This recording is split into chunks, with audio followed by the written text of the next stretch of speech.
Indian gold premiums are soaring as much as $8 to $10 an ounce over the international gold price. We'll be talking about this with Jim Wyckoff next.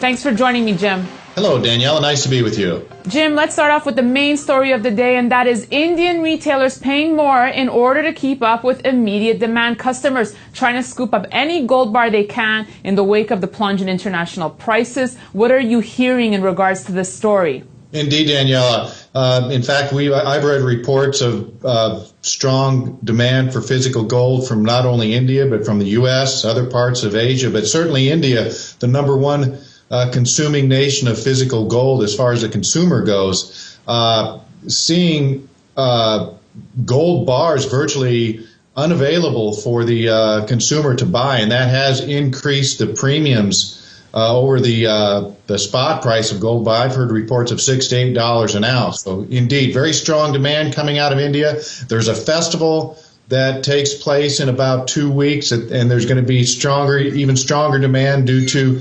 purchasing of gifts during that festival time. Jim, I've actually heard from my sources that it's $8 to $10 more an ounce, and that's actually 4 or 5 times the premium retailers usually pay. Well, Danielle, indeed, for the price of gold, this strong physical demand that we've seen worldwide has certainly limited selling interest, even in the paper market. But the strong physical demand we've seen is certainly supporting the market and may have even put in a near-term market low or helped to do so. So, Jim, what do you do when premiums are high? Well, it just depends, Daniela. If you think that gold prices are going still higher and they have bottomed out, then you might not mind paying the premium, even though it kind of feels uncomfortable doing so. It's a matter of where you think the price of gold is going to be in the next few weeks or few months. Speaking of which, Jim, where do you see gold headed now? Daniela, right now the gold market bulls are trying to stabilize the market, and they've done a good job of it.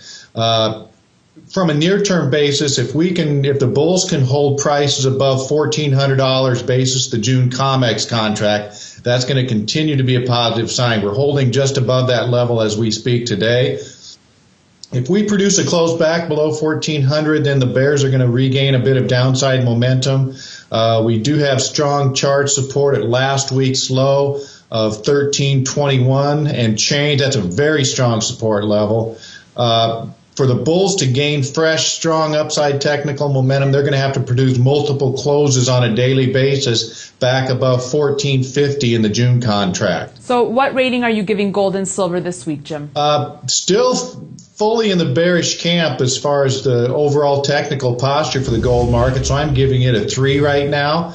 As far as silver goes, silver's in a little worse shape. I'm giving silver a 2. In fact, we've got a bearish pennant pattern that has formed on the daily chart for May silver futures that bears watching closely. Got strong technical support in May silver at last week's low of $22. Strong overhead resistance at the $24 level, Daniela. Jim, what's causing silver being crushed right now? Well, the gold and the silver market are under pressure as we speak today due to bearish outside market forces. We've got a stronger U.S. dollar index.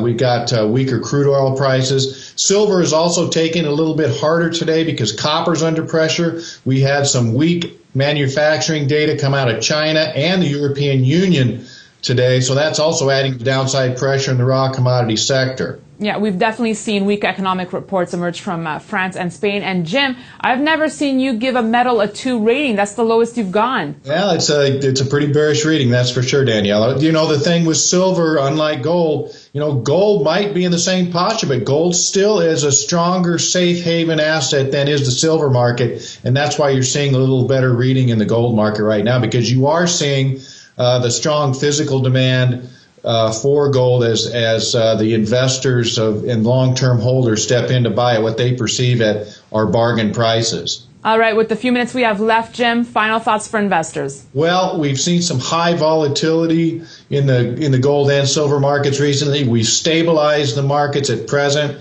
I would not be surprised to see a bit more downside pressure in most markets, although like I say, the weekly high close last Friday in the gold market was a bullish sign. I guess